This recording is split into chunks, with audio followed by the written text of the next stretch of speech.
Are we all sitting comfortably? Does anyone here not know who I am? Quite a few of you. Okay, wow. My name's Don Davis. I'm the CTO at Rainbird. We are effectively an inference engine in the cloud. Twitter handle there if you want to go see the rubbish that I spout.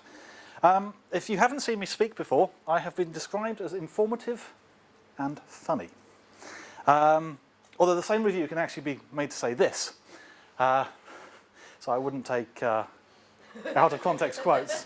When did I say that? If you go have a look through your review, it does say that if you drop out 1 or 2 paragraphs. It's how they do film quotes, it's great. So I wouldn't really stick a lot of context in that, but they've been said, so I'm sticking them here for later reference. I'm going to start with informative. This talk is unlikely to last the fully allotted 40 minutes. If we're lucky, we'll hit 30. The main reason for that, we'll get back to that. Yeah, for some of you that may be a crushing blow.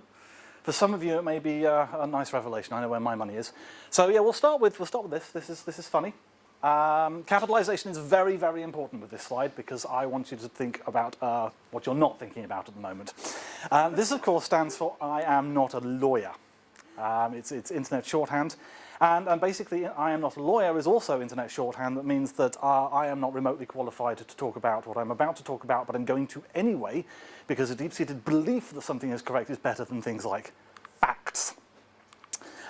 So I am not a lawyer, which possibly explains why this talk is a little bit shorter than perhaps it should be, and will also explain the look of abject terror if anyone asks me anything more than a very simplistic question. So with that in mind, let's forget about CoreOS and let's talk about cooking instead. Who here likes toad in the hole? Yes. Done properly, toad in the hole is a delicious dish. And on the surface, it's actually remarkably simple to make. Sausages, batter, done. And yet it's an absolute pig to make.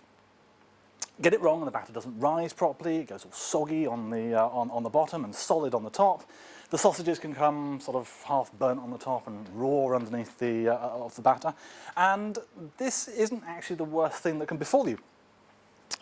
So the other day I decided I was going to make toad in the hole. And with many, many failures behind me, I pulled out my good recipe book and I did some research. The secret, it would appear, is to pre-cook the sausages ever so slightly and to make sure that the dish you're cooking in contains smoking hot oil. So wash your hands and put on an apron. People of a certain age will remember cooking with mother. It's a brilliant cookbook. Turn on the oven to preheat it and get some eggs and milk and flour and make your batter. Once done, put that to one side, let it stand. Place your dish with the oil into the hot oven. And now go and brown your sausages. Do that in a frying pan. The next step is a tip from my mother. Leave the hob on. Do this to keep the dish hot while you're putting the batter in. Now, it's probably worth taking a step back and introducing a few facts here. My mother has a gas hob. When I have tried this trick previously, I have used a gas hob. Today we're using halogen. The dish I normally use is a rectangular metal dish from IKEA, which I think is contributing to the fact that the bottom is always soggy. The dish I'm about to use is a rectangular pie dish from Aldi. So, hot dish containing smoking hot oil, red hot halogen hob, sausages, add those, pour in cold batter. The resultant bang wasn't really expected, although in hindsight it should have been. My dish was now mainly in 3 pieces. I was faced with a nightmare scenario of boiling hot oil, smoking, batter seeping out of the cracks, and going across the lovely, flat, and red hot halogen hob. My 3-year-old daughter was asking about getting her shoes off, and I'm telling her to stay away and wondering how exactly do you contain a mess like this. Now, it's ironic that the batter, which was the cause of this calamity, was also my saving grace. It cooked very quickly and solidified. So a lot of the oil was sort of contained and we could just leave it and forget about it and then just pick up the mess an hour or so later when everything had cooled down. Now it turns out that I should have ensured that the dish was up to the task of surviving a temperature shock. But how do you check? The dish doesn't come with instructions. It's a cheap dish from Aldi. So I have no way of knowing what the tolerances are, other than putting it on a halogen hob and pouring in and making sure that it doesn't go bang.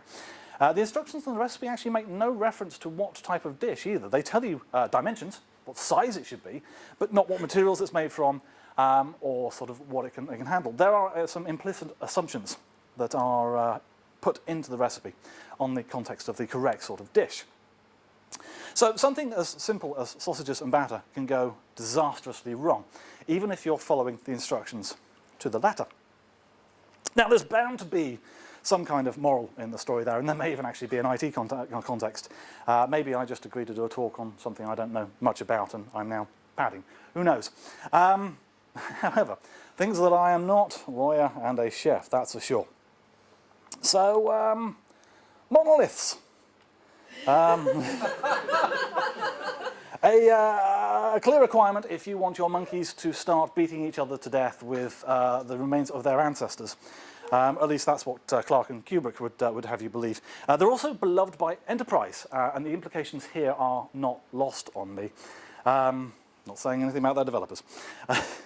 When it comes to software, however, this is the wrong image. This is not a monolith for software. This implies intelligence of design, a sort of sleekness of purpose, and efficiency. There's something sort of solid about that. Well, there is that as well. When it comes to a monolith in software, I'm more inclined to think about this. Somewhere in the middle is the remnants of something shiny and well-designed, some labour of love that was diligently handcrafted by a now long-gone developer. But that got smothered years ago when the project got given the green light and became official. Now there's just a group of developers who are piling more crap onto the pile to try and meet the ever-shifting demands of the business. And baked into this are a whole mess of assumptions, assumptions that hold true most of the time. And then some bright spark comes along and deploys the software equivalent of a square dish from Aldi, and the next thing you know, you have a cracked monolith and molten boiling hot oil and batter everywhere and no way of cleaning it up. Been there, done that, got the t-shirt. So monoliths tend to be written in enterprisey type languages like Java and C#. Too much? Now, the astute among you will notice that what we've been using for the little code snippets so far have actually been JavaScript. Specifically Node, because I do back-end, not front-end. JavaScript is not an enterprisey language. We know this because it doesn't have the words Enterprise Edition after it. It also doesn't require XML to do anything. It's also not a proper OO language, according to some people, but then neither are Java and C#. That's not an argument I'm going to get into here because it's sort of a bit of a jihad going on there. The important thing is the concept of encapsulation. With languages like Java and C#, you wrap up your data and your business logic into individual objects, and each one of those just acts like a black box. The rest of the system doesn't need to know what's in that black box. It doesn't care what's in that black box. The contents are completely irrelevant to it. All it cares about is the interface on the black box and how it talks to it. The problem with monoliths is that all these lovely independent objects are then tightly bound together into a big giant mess. And bits of this can fail catastrophically and unexpectedly, and then you're left with a giant heap, no matter how careful you are. Crap image, but this is a single line of code causing $2 billion worth of damage. Or 8 billion if you include the original software development costs. Annoyingly, this isn't a monolith. This is actually an early example of microservices. Lots of small independent programs running on lots of small independent computers talking together via buses. Sadly, this is Ariane 501. Sadly for Ariane, the failure of one unused component led to a catastrophic and rather unexpected failure of the entire system. In rocket science, they call this a RUD event, a rapid unscheduled disassembly. They love their acronyms as much as we do. Because it turns out it's not a monolith versus microservices debate. It's actually a tightly coupled versus loosely coupled argument. And this is an argument that's actually decades old. Because ultimately, when a single component in your system fails, you want this, not this. Now, I've actually got a freebie to give away. If anyone can name the album cover that uses this image, it's a rare one. Shout it out if you get it. I doubt anyone will. I have very eclectic taste in music. So we'll leave all that and we'll think instead about shipping containers. If you think about it, a shipping container is just a glorified box. It conforms to a few standards to do with size and design, and that's it really. It stacks, so you can pile them one on top of the other, and there's standardized attachments, so you can pick it up easily with a crane. And it's nice and easy to carry. It'll go onto lorries and trains and ships that are all designed to carry them. The transport system doesn't care what's in the containers, and the containers don't care what type of transport they're going on. And provided you conform to a certain set of physical and legal restrictions, you're all set. It's a hugely versatile system that's born out of a rectangular box. It's also a great analogy for containers like Docker.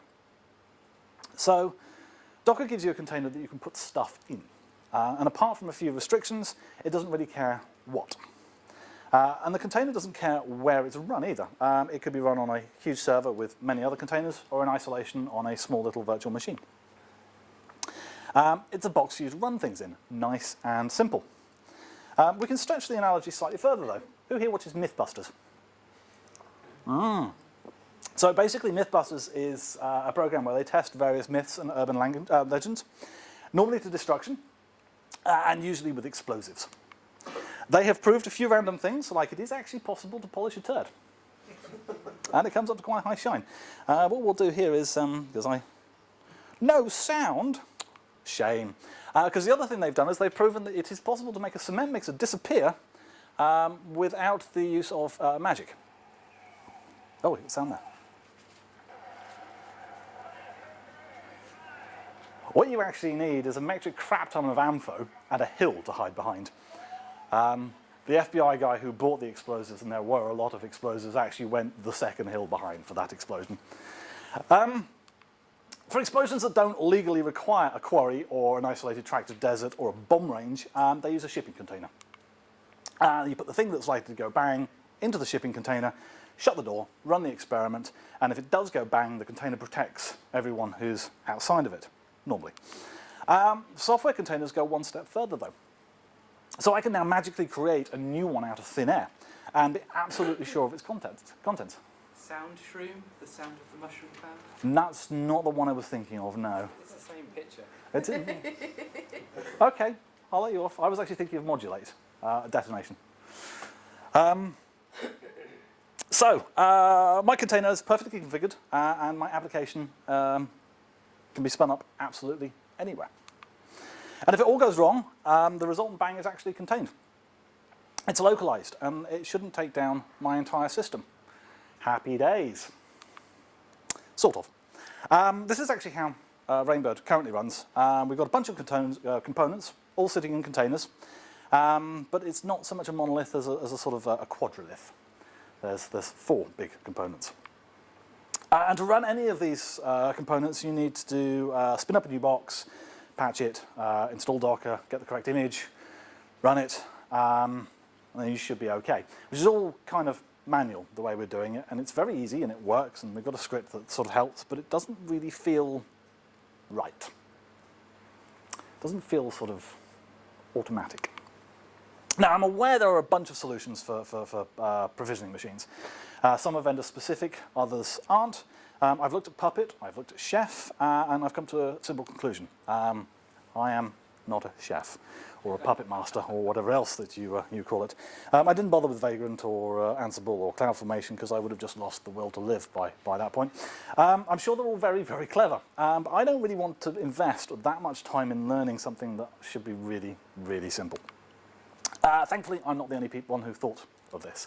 And a bunch of people who are a lot cleverer than I have created CoreOS. CoreOS is a fork of ChromeOS, or Chromium. I can't actually work out which one. The Wikipedia pages are a little bit confusing, but it's based off one of those, and it's very, very lightweight. It provides minimal functionality, and that functionality is basically there to allow you to launch applications inside containers and do a couple of other administrative things. It runs systemd. which is a newfangled replacement for init. And I'm pretty sure there's some kind of Essex joke buried in there about it being the root process being systemd, init. I don't know. I tried. Pretty much everything you run in CoreOS is going to run as a service, which takes some getting used to. And there's some very, very interesting side effects to this. If you want to edit a file, you are going to use vi. If you want to use Emacs, you are going to have to jump through a bunch of burning hoops in order to get things running. So you may as well just accept defeat now and join me on the dark side. If you want to use Nano, tough. There are a bunch of hoops that you could jump through, but you probably won't understand them, and you're going to have to use vi to get there anyway. So Package manager then. we'll get there. You want to install something? You don't. There is no package manager, which is odd in this enlightened world of full stack development. Let's take a perfectly valid example that can come from any number of today's funky and trendy startups. How do I install jQuery? That's simple. You do use Bower. Bower install jQuery ---- save. Great. What's Bower? Well, Bower is a package manager. You install it using npm -install Bower. What's npm? Well, that's easy. It's a package manager. It comes with Node, and you install it using brew install Node. Brew is part of homebrew. What's homebrew? It's a package manager. CoreOS takes a slightly different route to this. Yeah. You want to know how you install homebrew on a system? You run curl, and you pump the output through Ruby. Now, curl as an installation mechanism seems to be becoming an increasingly popular method, and that's kind of insane, given you're not entirely sure what it is that you are pumping through Ruby on your system, and that's kind of inherently insecure. And even if you're using apt-get or yum or official repositories and actually checking the signatures of the files you're downloading, are you actually installing the latest and greatest version, or are you just installing the version that works with your app, you know, the one with Heartbleed in it, or Shell Shock, or whatever else happens to be breaking the internet at the moment? CoreOS removes the temptation to go install all of this shoddy, unpatched, and potentially damaging software from onto the operating system. In fact, you can't install anything. It is just the OS, which seems to be, at first glance, to be a little bit sort of limiting. But instead, you run things in containers. And you let systemd orchestrate running everything for you. And it runs them as units. So this is how you define a unit. Units are basically daemons. You tell systemd how to start them, how to stop them, and you chuck it all into a unit file, and you tell it run the unit, and it will do so. So this one is a fairly standard sort of use. Normally you're going to be using Docker with CoreOS.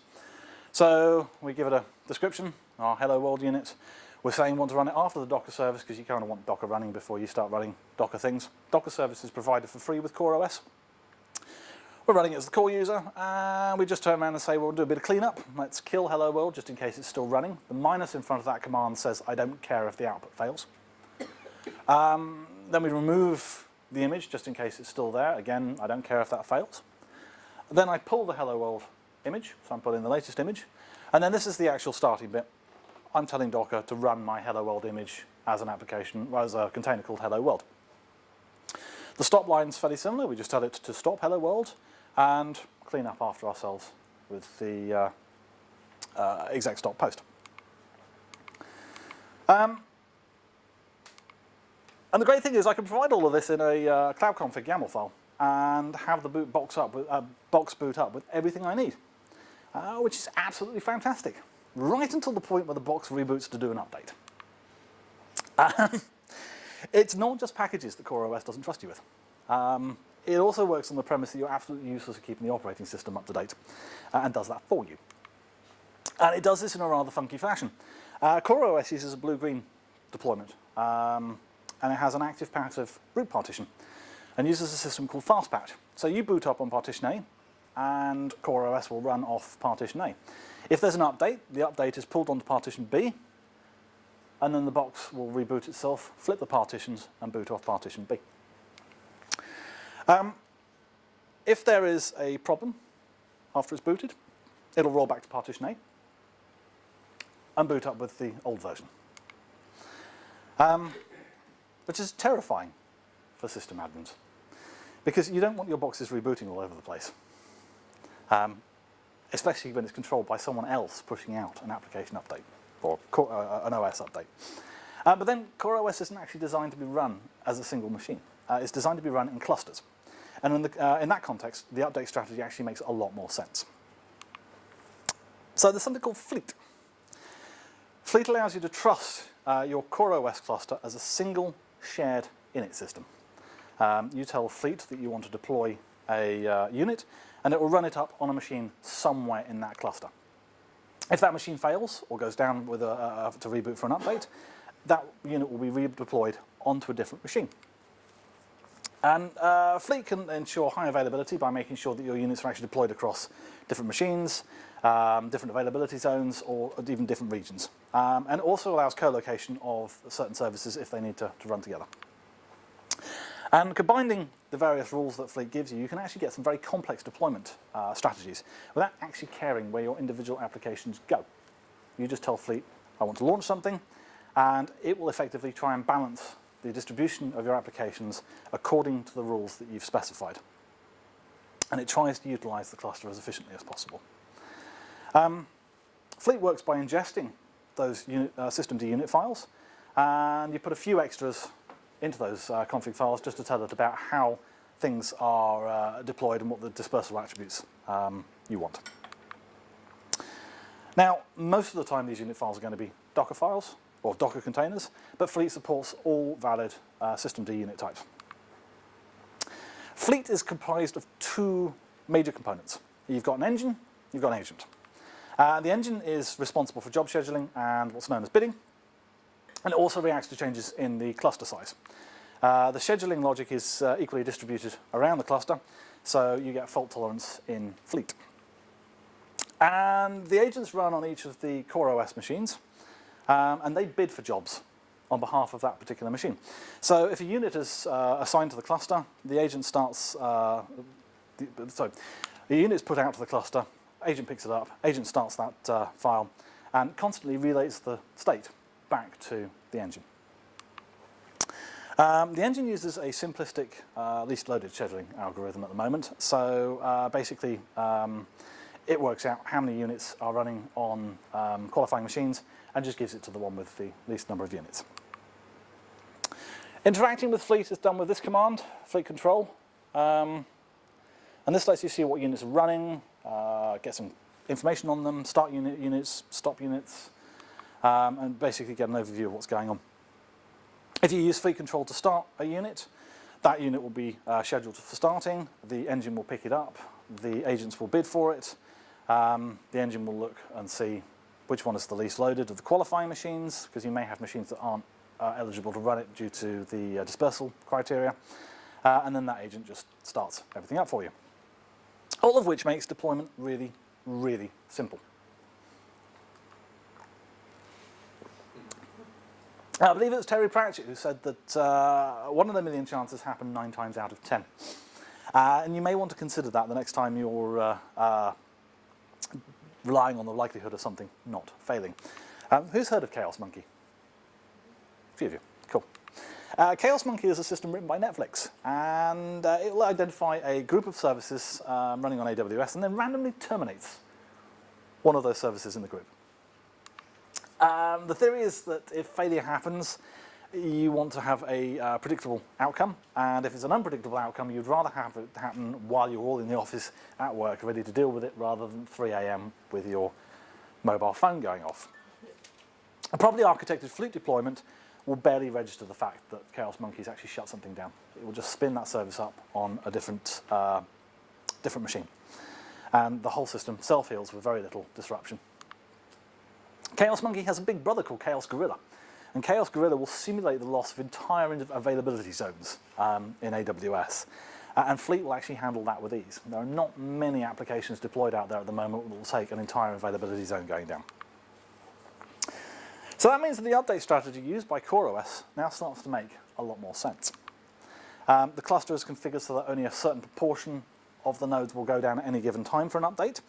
And you're making sure that your strategy leaves enough capacity in the cluster as various nodes go down to redistribute your applications. What if you haven't got a cluster? What if you've just got one instance? That's not how CoreOS is designed to be run. There's got to be at least two, presumably. Yes. Ideally three. Yeah. There are ways around it. So does a fleet instance run on each CoreOS machine, or does an You can specify. But does fleet come with CoreOS? Yes. Okay. All of these are part of CoreOS. It's shipped with CoreOS. So you can time box these updates as well. So again, if you want them to happen during office hours rather than 3 in the morning, that's fine. Or if you'd rather actually have them happen at 3 in the morning when you've got less load, again, that's fine.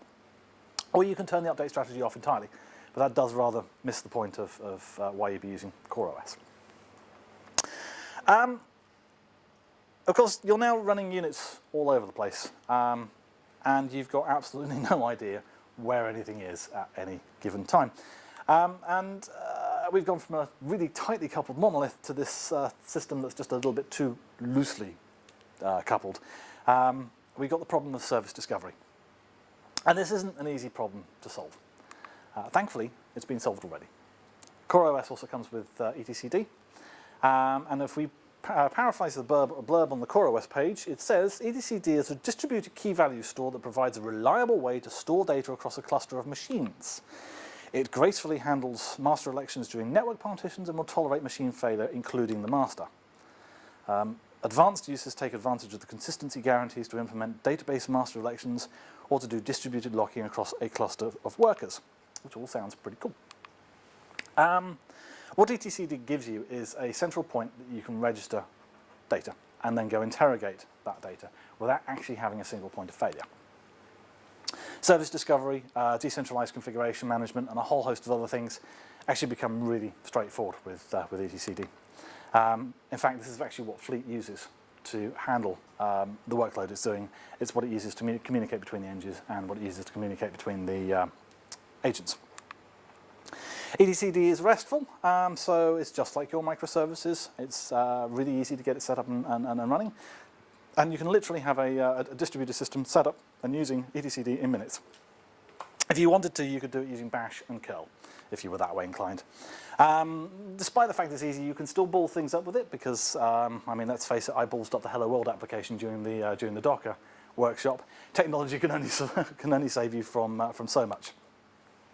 And it isn't unique to CoreOS either. It's on GitHub. You can actually download this and run this on any Linux system, should the desire take you. What CoreOS does do is it makes it an absolute doddle to set up and configure this. It's a pre-configured unit, just like Fleet, so all you have to do is in your cloud config is just tell your box that you want to run it. It's a couple of lines. For smaller clusters, you just stick etcd on each of the machines in the cluster. If you want really large deployments, you have dedicated etcd clusters. Even complex behind the firewall setups, where you've got etcd set up with static networking and peer lists and all the other funky stuff that it comes with, can be done with 2 basic template config files which you just edit for each of the machines. And this whole setup here with God knows how many machines can be set up in a couple of hours, which is not too bad. Also, the description for that, explaining how you're going to set all of that up and all the various things going on, is only about 3 pages of text. It's not complex. Is there a Windows implementation? Pass. I'm going to guess no. So it gets even better. To avoid actually having your application logic having to register with etcd and say, hey, I'm over here, it allows you, well, Fleet allows you to run what's known as a psychic service.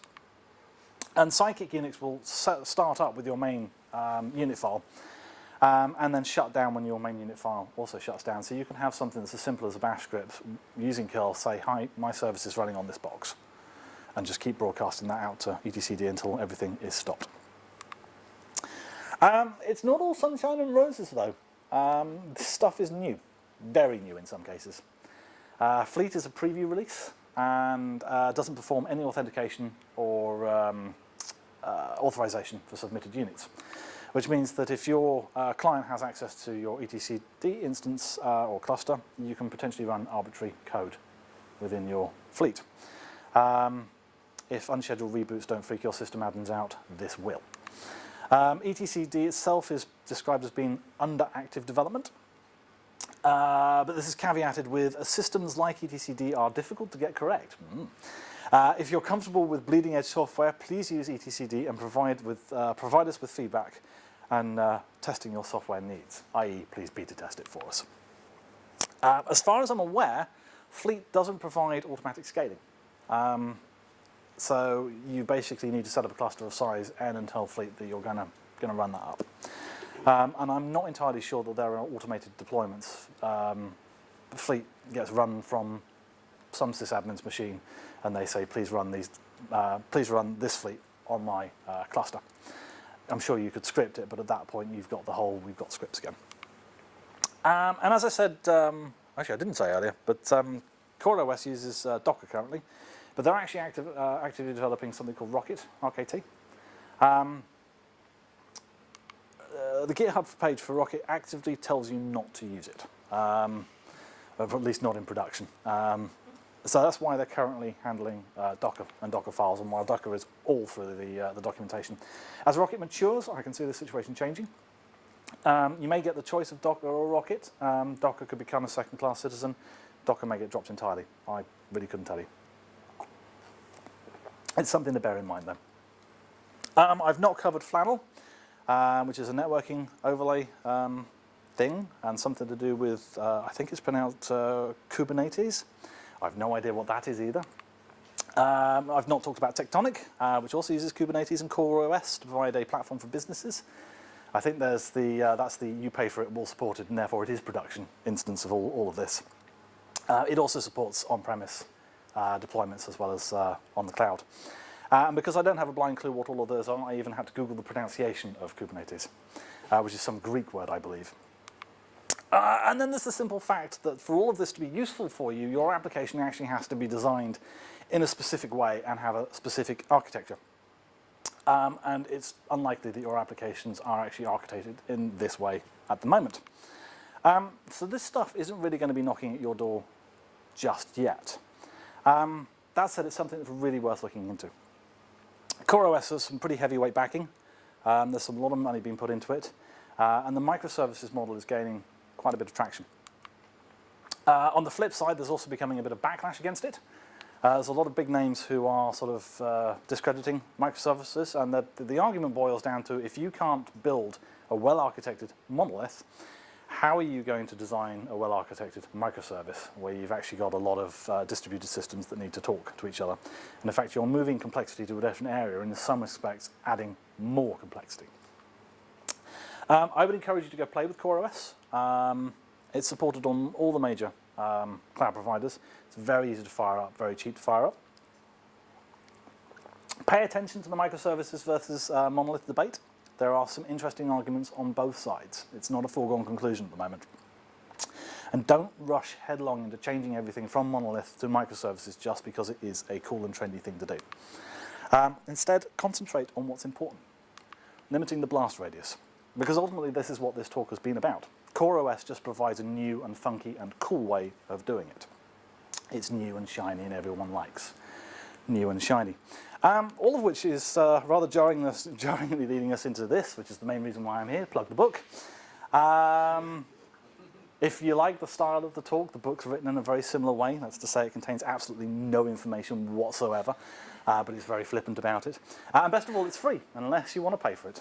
There is that option. And while you're all jotting down the URL, I will open the floor to questions, which I'll probably be unable to answer because I have actually unburdened my entire knowledge of CoreOS on you already. Google may be your friend there. Thank you very much.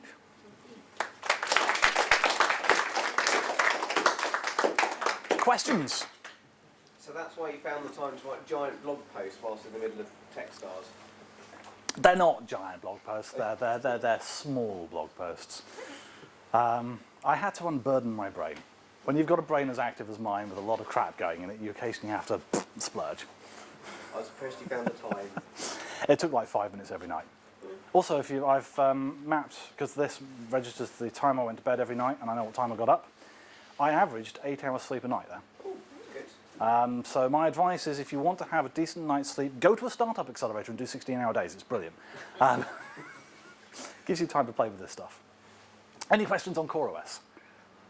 Yes, you said it was really easy to get up and running with it. Yes. So did you run it in a virtualized environment? Or were you Very much so. So the the Docker workshop I did, I span up 66 instances of CoreOS in AWS by just going, give me 66 machines running CoreOS. Thank you very much. And it just meant I had a nice simple box. Knew what the configuration was going to be. It didn't need to be patched to run Docker or anything. It was all there. I made people use Vi. Can you run it on your MacBook? Yeah. There's no reason why you couldn't. You just VirtualBox or whatever and fire up there. But not in control of the hardware, like not replacing OS X. I doubt it. Why would you want to? No, I was just curious. You probably depends on. I suppose the issue is the drivers, whether it's got the right drivers for it. Give it a go. I think there is a GitHub repo that solved the driver support for that. There you go. It's Linux based, so someone somewhere has probably got it to run on a toaster.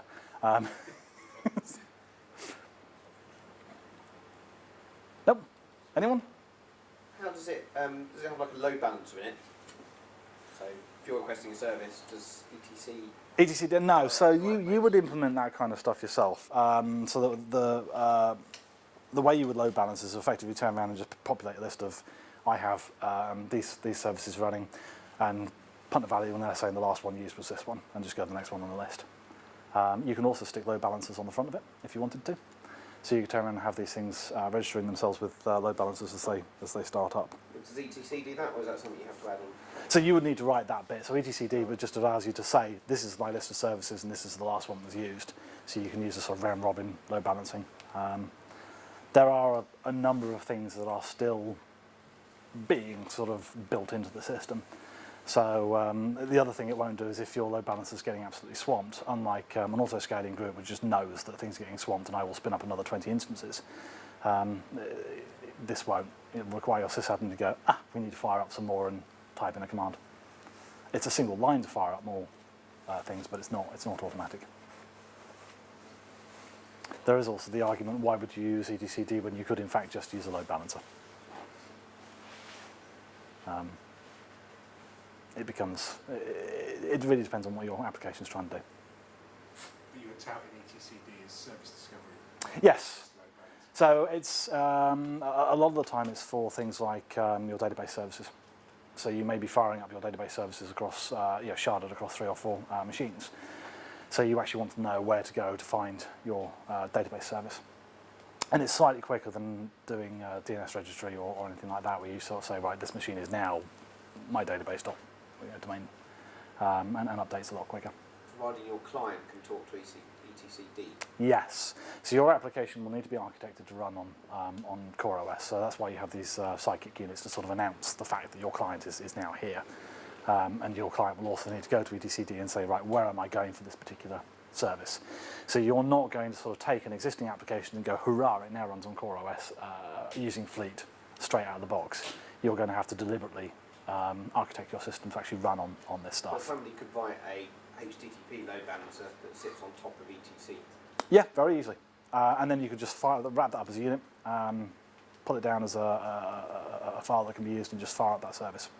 I've seen somebody do something similar whereby they had a Docker cluster with the individual Docker containers labeled in a certain way, and then they had a script which would then essentially figure out from the labels which containers were running the services, get the IP addresses for that, write an HA proxy config file, stick that into a container with where HA proxy is running.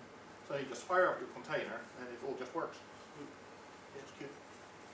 So that's one of the things I'm finding with a lot of these services is the all just works thing is great with all the examples they provide, and then you sit there and go, right, in my real world example where I want this to happen, how does it actually work? And at that point people go, hand wave. The Docker workshop in Ruby. Yeah. That leads into my question, are there any production apps of note in there on CoreOS at the moment? It's like a framework question, everyone builds a framework, but are there any apps that use Is this used in a real world environment? Yes, Rainbird uses it, but not with Fleet. I actually use AWS autoscaling groups to fire up the CoreOS boxes. So because the boxes CoreOS is nice and lightweight, I work on the premise that AWS autoscaling groups can handle the firing up of new boxes. So it doesn't matter if a box goes down for an update. And the MongoDB cluster we've got is actually self-healing. So a new one will start up. The cloud config, and this is the cloud config is about 200 lines worth of script. It does a lot of complex stuff. So it registers itself for the private repositories we've got. It registers itself to talk to AWS. It builds a RAID array across 4 of the EBS volumes it's got, sticks those in the right place, pulls down the MongoDB containers we need, pulls down the MongoDB client container we need, speaks to MongoDB to put it back into the cluster, rebuilds the cluster. This is all done in a fairly simplistic shell script, a cloud config, which is a couple of shell scripts and a few other things. And then it's an Amazon auto-scaling group that goes, well, hang on a minute, you've now only got 5 boxes in your 7-box cluster. I'll spin up another 2, and they will just start repairing themselves. To get around the issue of multiple boxes shutting down at the same time, I've time-boxed the updates to be at completely different times to allow for the rebuilding of the cluster. So it's sort of a hybrid solution. I wouldn't trust Fleet at the moment. The man page says don't use this in production, so yeah. That's what all the JavaScript pages say as well. I wouldn't pay any attention to that. There's a Well, guidelines. yeah. I'm aware that Node has the unused major-minor versioning, but yeah, for Mongo and stuff like that, where we've got all the customer data, I want to be just a little bit more careful. Not much, but anyone else? Hooray, we're free. Thanks, Tom. Let's go. Thank you.